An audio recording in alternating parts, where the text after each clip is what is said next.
오늘 말씀은 사도행전 24장 1절에서 23절입니다. 제가 사는 근곡에는 보릿고개라는 길이 있습니다. 그것을 오르는 길목에서 유독 사고가 잘나 사고 다발적이라고 하는 경고판이 세워져 있죠. 사고도 나는 곳에서 나기에 각별한 주의가 필요합니다. 우리네 인생에도 보면 같은 잘못을 반복해서 짓는 경우가 참 많습니다. 순간 감정을 자제하지 못하는 욱하는 혈기 때문에 관계를 망치기도 하고 반복적인 실수나 잘못이 계속되어진다면 이는 자신을 돌아보아야 할 시간이죠. 소위 자아 성찰을 해야 할 때입니다. 정신없이 앞으로 나아갈 때가 아니요 잠시 멈추어 자신을 돌아보아야 할 때라는 얘기죠. 학개서에 보면 이스라엘 백성들이 성전을 짓게 되는데 여러 가지 이유로 성전을 짓는 것을 중단하게 되어집니다. 10여 년 넘게 방치된 가운데 있었으나 지금은 마음만 먹으면 얼마든지 공사를 재개할 수 있으나 그들은 아직은 때가 아니라며 생업에 매진을 합니다. 하나님은 그들이 성전 공사 재개를 바라셨으나 그들은 때타령을 하며 하나님의 뜻에 벗어나 삶을 살아 하나님은 환경을 통하여 역사하시게 되죠. 기근은혜와 병충해로 다양하게 역사하여 하나님의 뜻을 알려주었지만 그들은 전혀 눈치를 채지 못하고 더욱더 생업에 올인을 합니다. 이때 하나님은 학개 선지자를 통하여 주신 말씀이 내 소위를 살펴볼지니라 였습니다. 너희들의 삶을 돌아보라는 것이죠. 너희들이 그토록 수고하나 밑빠진 독에 물 붓는 삶이 아니었느냐. 너희들의 일을 중단하고 성전을 지으라고 하나님의 사인을 몰랐더냐라고 말입니다. 우리의 자신을 돌아보는 것, 반복되는 죄를 벗어나는 데 있어서 필요한 조치가 아닐 수 없습니다.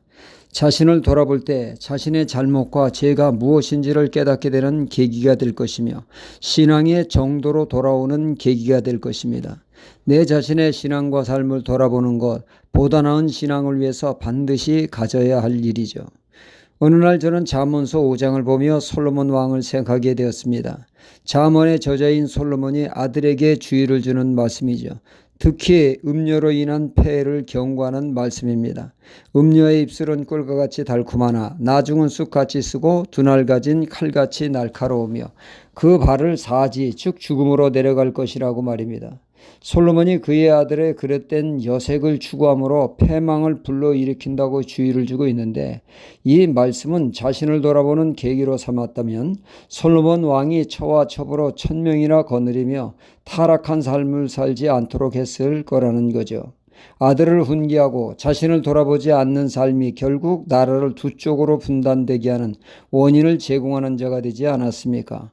아무리 지혜자일지라도 자신을 돌아볼 줄 모르면 어리석은 삶을 살게 되어집니다. 자신을 돌아보는 것은 이처럼 소중하죠. 자신을 돌아보지 않으면 믿는 사람이 자칫하면 위선자가 되기 쉽습니다. 겉보기에는 누구보다 거룩한 것 같은데 실상은 누구보다도 구린 위선적인 삶을 살 수 있다는 말씀이죠.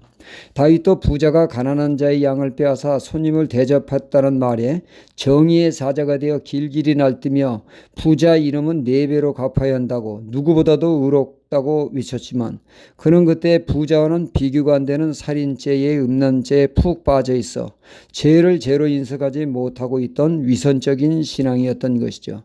한 번쯤 자신을 돌아보았다면 내 죄에 비하면 부자의 죄는 죄도 아니라고 했을 것입니다. 우리 자신을 돌아보는 자아성찰, 신앙생활에 반드시 필요합니다. 오늘 말씀은 벨리스 총독 앞에서 재판이 벌어졌죠.